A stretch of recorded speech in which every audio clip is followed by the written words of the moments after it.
through the lot, now you know I'm coming through. When the growth look good on you, best believe they wanna screw now. I've been trying to climb, devil threw me in the dark. Baby, don't be insecure, you can still go make a mark like blow. Could never let them drain my soul now. Blow. Tables turning like doorknobs, wow. Blow. I think I'm about to set sail. I'm a walking, living legend, walking with my chest out. Life keep dealing me cards, I keep feeling it. Whew. What's popping, people? What's popping? What's popping? What's popping? What is going on? We're back in the building, guys. Please make sure that you like, share, and subscribe to the channel. Please, please, please. We're so close to that 600 mark.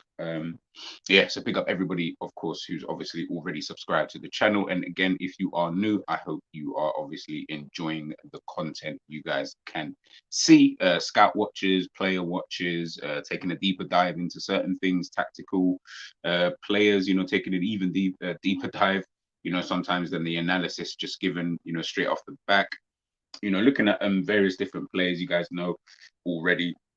I like taking a look at certain players just to really see how they work. I just think that it's quite important. There's no point looking at a player face value because, it's always great knowing, oh, well, this guy is a striker. Well, okay, if he's a striker, does he work in our team? Not all strikers are going to work in every single team. Obviously, different teams require different things from their players. So obviously, that would be the reason why, I like taking a deeper dive. So today, another summer transfer target. Now, had to do this one relatively quickly. Someone I'd thought about, but then, taking a look at the stats, taking a look at his games, had a little quick look at the highlights, from his performances this season and over the last couple of seasons, just to kind of see, where he was at. And, I thought, what? Looking at it, he's a player that's just always been in the back of my mind, but never at the forefront.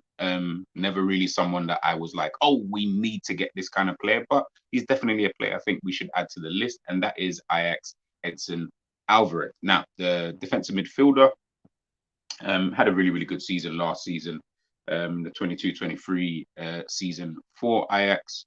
Playing in that kind of deeper role. He is a very versatile individual in terms of, if you guys watched, obviously Liverpool fans, if you watched obviously the game against Ajax, but just in a general sense, if you watch most of his games, what he is really, really good at, and it's something that I think Liverpool lack, or we just don't do, one of the two, if not both, is he's really good at interchanging with the centre backs. Now, him and Timber were really, really good at doing that against Liverpool. I noticed it so much. I kept thinking to myself, who's actually playing DM or in midfield, or who's actually playing at at centre back, because they were just swapping around so much. And that was just something, it's a very small thing, but it was definitely something that I looked at and I thought to myself, we don't do that at Liverpool. Van Dijk will never, ever, ever, ever come into that midfield position, and neither would Konate. Now, that might just be just due to design and stuff like that. But also, Fabinho never drops back in. And that, I think, was more of the bigger worry for me, was that Firmino would never realistically drop back into a position to help out defensively and in those defensive transitions. That was where I was a little bit like, don't really like that, because obviously I feel like we need it, because we're always trying to defend, quite isolated with the two, Van Dijk and Konate, and they're always just left there on their own, if Trent goes up or Robbo goes up, etc., etc. So I never really looked at that and thought, yeah, I feel confident. And I think, like, for a long time, Liverpool have always, in transition. Now, I've said this before about Liverpool, might not concede that many goals, but in transition, we do look quite vulnerable. You know what I mean? And it's only because we leave so much space, in behind, because of that high line, but also because we don't really have that much stability. Now, of course, we might not, obviously, taking away last season, we may not concede that many goals. Again, we've got a fantastic goalkeeper who clearly, should be paid more than he's currently being paid. But ultimately, in terms of the transition phase of things, where we are a team who like to play in transition, of course, we're going to be, susceptible to the, counterattacks and, the wave of attacks from certain teams. And at times, I just don't really feel like it's defensively solid, because we're literally trying to defend 2 against 3 sometimes, 2 against 4, sometimes, hoping that Van Dijk or Konate can snuff out that challenge. And I get it, risk versus reward, but sometimes I'm just like, you could negate some of that a little bit. I don't feel like it has to be so gung-ho, all the time. But it's just one of those kind of things. And I guess if that's just the way that Liverpool are going to play, it is just the way. But Edson Alvarez is a player that I do like. And I do think that if we were to get a player who can then interchange one with the centre backs, but not even just forget the interchanging bit, because I don't even see Liverpool doing that. And that's fine. I've got no beef with that. It's just more being able to slot back in comfortably into that centre back position. He's played centre back position as well as playing, obviously, in that DM position, as we see here. When you're looking at, some of the positions that he's obviously played for Ajax, let me just get that up. You can see there, straight off the rip. Let me take the banner off for you guys. Let's leave the banner up, actually. But you see here, defensive midfield, 29 times, and this is just this season, of course, and 15 times, sorry, as a centre-back. He scored in both positions. Obviously, 3 goals, 2 assists in the defensive midfield, 1 goal and an assist, as a centre-back. So again, it's being that comfortable. And again, we talk about it quite a lot. Jurgen Klopp, versatility. He loves players like that. He loves being able to have players who can fill in multiple roles. Now, obviously, when I'm thinking about this, I'm saying this is coming off the back of this whole Fabinho, Henderson, Thiago, well, mainly Fabinho and Henderson, but you never know, also Thiago, where they might potentially leave this summer. And big up Jerry, man. One of the things that me and him were talking about is obviously Lavia, Caicedo. Those are the 2 players that a lot of Liverpool fans want. Seems like we are quite interested in Lavia as well. Seems like we also do have quite an interest in Caicedo, but I don't know about that price. And one thing that me and Jerry probably agreed on was, the gap between the 2 players isn't as big as the market is dictating. The market's dictating, or the clubs of these teams are dictating that Lavia costs 50 million and Caicedo is going to cost you north of 90, potentially 100 plus, potentially, in terms of maybe if we include add-ons, etc., etc. Is there that much of a gap between the 2 players? I'm not convinced that there's that big of a gap. I think Caicedo is a better player. I think we can most of us will probably agree with that in certain aspects. In other aspects, I would say Lavia, is better than a Caicedo. As an overall, I probably would go more with a Caicedo than I would, with a Lavia, but that's just fine margins, if I'm being totally honest with you. That's not like cut and dry. I don't think I'd be too fussed really with either. Again, it just kind of depends on how you're going to utilize, both players. Now, Edson Alvarez isn't a player, who's at the, I wouldn't say he's not at the top of his game. He's not the best player in his position by any stretch of the imagination. He's a very good player, but he's not the best player by any stretch of the imagination. You can see here, now obviously me doing this video right now, obviously David Ornstein just put this out, and literally not too long ago, West Ham are obviously interested. They've obviously let go of, Declan Rice. Well, sorry, his impending move to Arsenal. I don't even think it's even 100% confirmed as of the time of this video, but it will be very, very soon. And I think they're looking at Alvarez as a good as a replacement for him. For me, very good replacement. They're very similar in what they do. They're both players who are comfortable playing at the back, in a back 3 or in a back 4 if needed, and also stepping into midfield, but also playing in that midfield position. I feel like they're both comfortable doing that. Dribbling, they can both do. Finding space, further up the field, being in the right place at the right time, tactically aware, positionally aware. All of these kind of the various different things, both decent passers of the ball. Defensively, they're very sound, decent players. Is there that big of a gap now? Obviously, Ornstein's reporting here that, there's no bid as of yet. And Ajax want roughly between 35 and 40 million. Declan Rice is going for about 100 plus. Is there that big of a gap between the 2 players? Like, realistically, if you was to tell me, if I had to give you all the attributes and show you all the stats from Edson Alvarez and all the attributes and all the stats from Declan Rice, and I showed you one set of performances versus the other set of performances, realistically, Edson Alvarez had a better season, technically speaking, as opposed to, I know that West Ham obviously won this, that, and the third, but obviously then we got an add-on, the English tax, we got add-on, he's West Ham captain, all of those intangibles, which doesn't necessarily tell you that he's a better player, that's just the intangibles. Alvarez isn't the captain of Ajax, for example. Obviously, he's a Mexican international. So, you could potentially throw that in there, but that doesn't hold the same weight as an English, player. And, being an England international, moving to another English club, a rival club in terms of, both being London clubs in West Ham and Arsenal. So would I sit here and say, yeah, if you paid 40 million for this guy, Declan Rice has to be worth 100? No, by no stretch of the imagination do I think that. The gap is nowhere near that big. Anyone who tells you so, I think it's just lying, to themselves to make themselves feel better about Declan Rice's price tag. But Declan Rice, in some people's eyes, will probably be deemed better. But when you've then got an Alvarez, who they are potentially looking at, again, the similarities are there. Like I mentioned before about, their attributes and, things they can and can't do.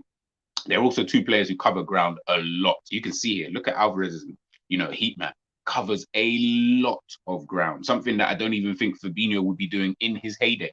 Is you get what I'm trying to say? Not because he necessarily couldn't, but just because that might have just been, again, context, nature of the role, etc., etc. I don't want to.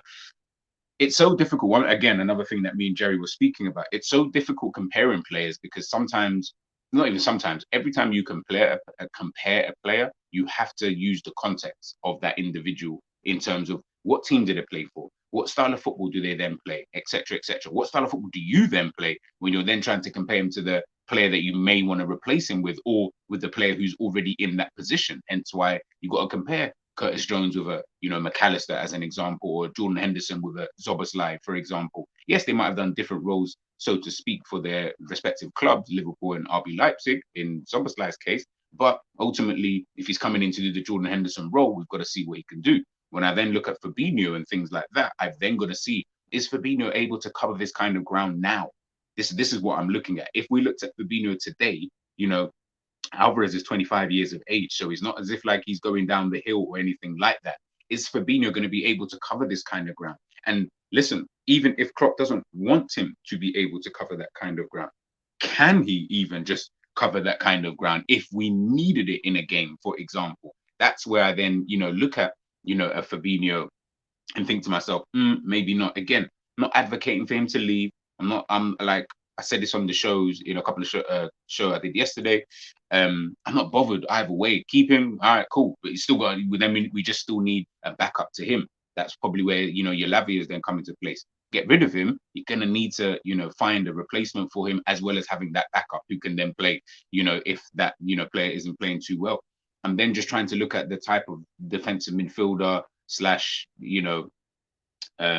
6, 8, whatever you want to call it. I'm just trying to look at who can kind of play in those roles, but who's also fluid enough to be able to play different types of roles. And that's where I come with an Edson Alvarez. Obviously, I've looked at for Yusuf Fofana is my top pick. He is the player that I truly believe Liverpool should potentially go in. I know we've had an interest in him, but ultimately, if we can't get him, again, you got your Lavias there. Everyone loves Caicedo, but that price tag, I do not think he's worth the price tag. But if you have the money, like a Chelsea might potentially do, then you go out and pay it. If you don't have the money, I won't stress about it because I don't feel like it's going to be that deep in terms of missing out if you can get an adequate replacement for that. Of course, it doesn't make a difference if you can't get Caicedo, but then you get someone who's significantly worse. No, of course not. That doesn't make any sense. Of course, you're going to then need someone who's able to come into that position and still be quite effective. Again, Edson Alvarez, I'm not putting him at the top of my list. What I am saying is that he's definitely a player that I think we should look at because he's very, very versatile. He's able to do things that Fabinho cannot do. So automatically, for me, I'm not going to say he's an improvement on a Fabinho. He's just different than a Fabinho. He might suit what we're trying to do now. Fabinho, for me, does not suit what we're trying to do now, even if he did stay. So then I'm just like, people tell me this excuse of he needs better players around him.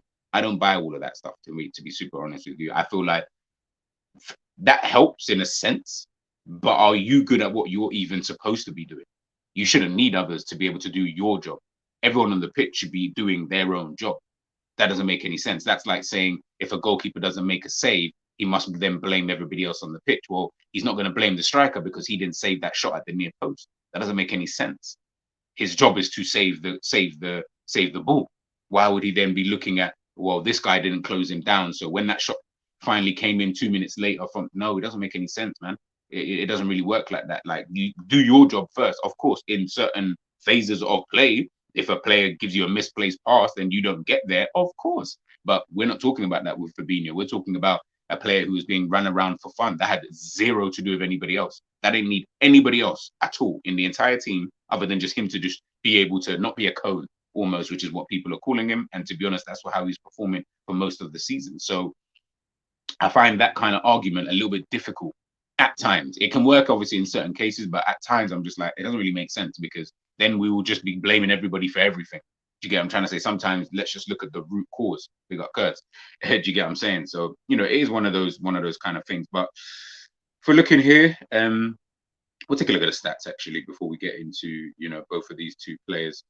Looking here, this is his stats up against centre backs this season. Fantastic, to be honest with you. And this is all the centre backs, I think, in Europe's top 5 leagues, potentially even around Europe, but definitely I know for the top 5 leagues. And he ranks absolutely high in most metrics, which is so funny. He ranks so high in basically everything apart from interceptions, blocks, and clearances, which is the funniest thing because I'm just like, kind of need you. But then again, that's against centre backs. He isn't a centre back.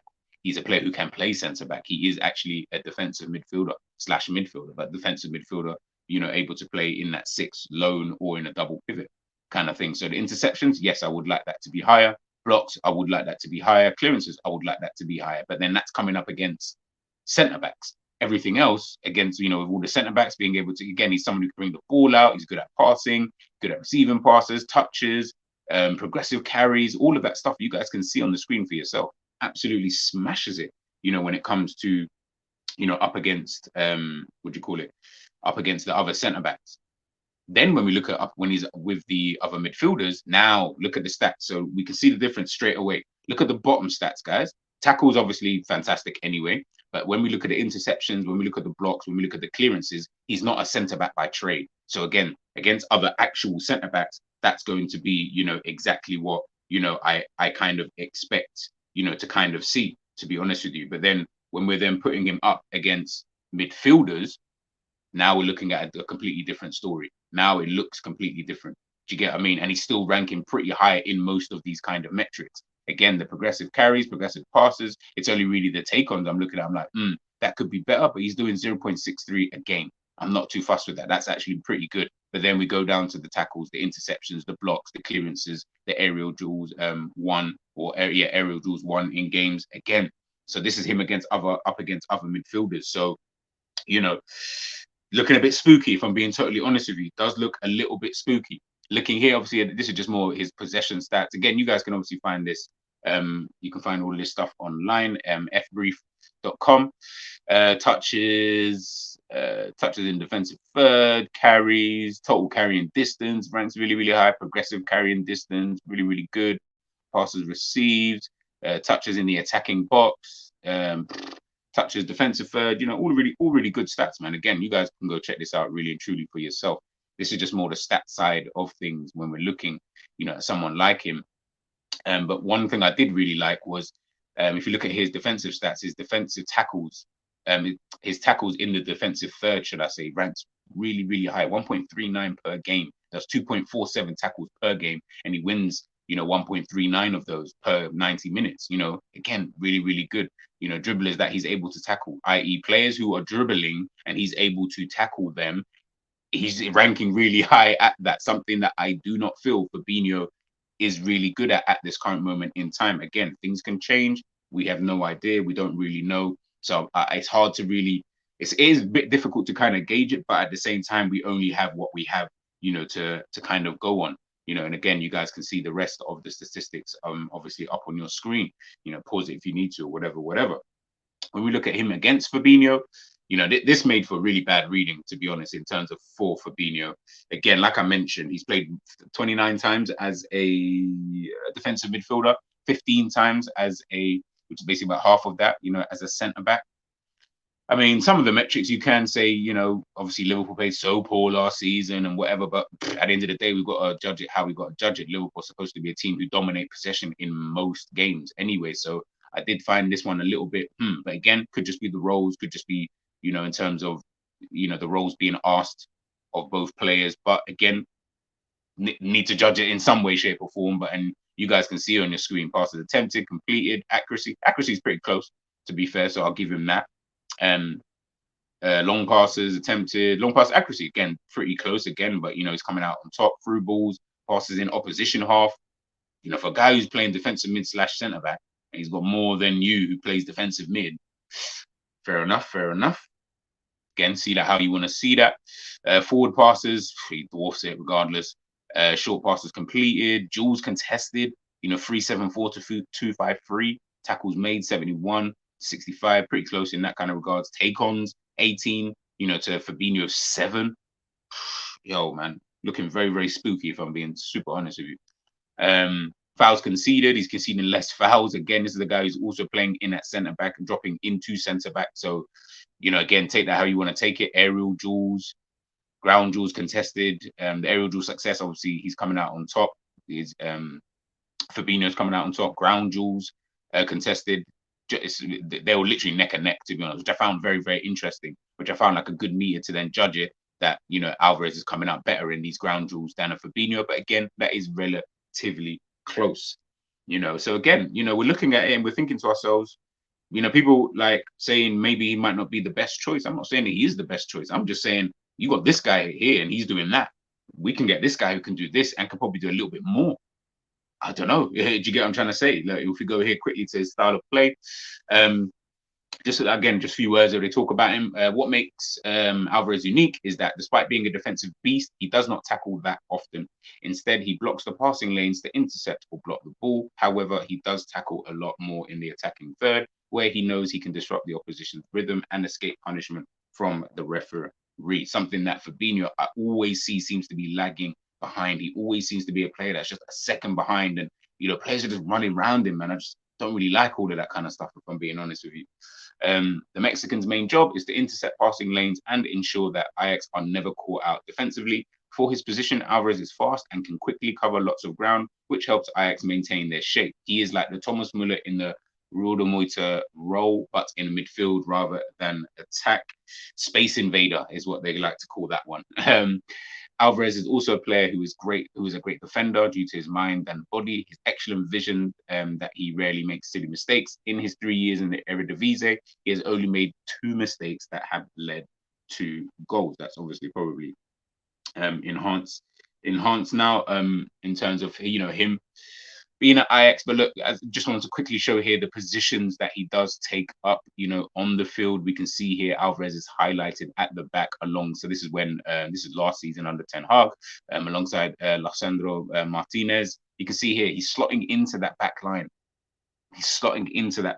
Playing in that centre-back position with absolutely no problems. But then he can get himself further up, and you can see, if he needs to get himself further up in terms of to help out in the attacking phase, he can do that, but he can also get back into the correct positions. He gets back into that right position to help out so that, they're not going to be caught out, defensively or anything like that. And again, he's able to find the right pockets of space. You can see here Ajax over there with Alvarez in that position. He can get himself forward and into the right positions absolutely fine. And again, this is just showing him here again, in that kind of position, marshalling that defense, just kind of, showing everybody where they need to go, where the ball should be going, kind of thing, where he's then going to be running into to then offer himself as an option, for the team. And, in that defensive midfield position, again, marshalling that defense, making sure that defense is doing the job that they need to do. But at the same time, he's also putting himself in the right position. So, look, I know a lot of people might not like Edson Alvarez in terms of, everyone wants the Caicedos and the Lavias, and I get it. I totally get it, man. I think they're two very, very good players, but I do definitely think he's a player that we should, be considering, at the bare minimum, especially if everybody loved Declan Rice. He's very similar to that. As I showed you before, West Ham are in for Edson Alvarez. So I'm not saying just because West Ham are in for him that we must go in for him, but they see similarities between the two players. If you liked one player, you're more than likely going to like the other. Just food for thought, man. It's just food for thought. But guys, let me know, obviously, in the comment section. Let me know what you guys think. Is there someone that you would like to see at the club? Obviously, by the time this video comes out, he might already be playing for, West Ham. So this could be all a moot point, to be honest with you. I hope not. I do think he is a player that, we should definitely be taking a look at. But we'll wait and we shall see. Let me know what you think in the comments. I'm G and I am out.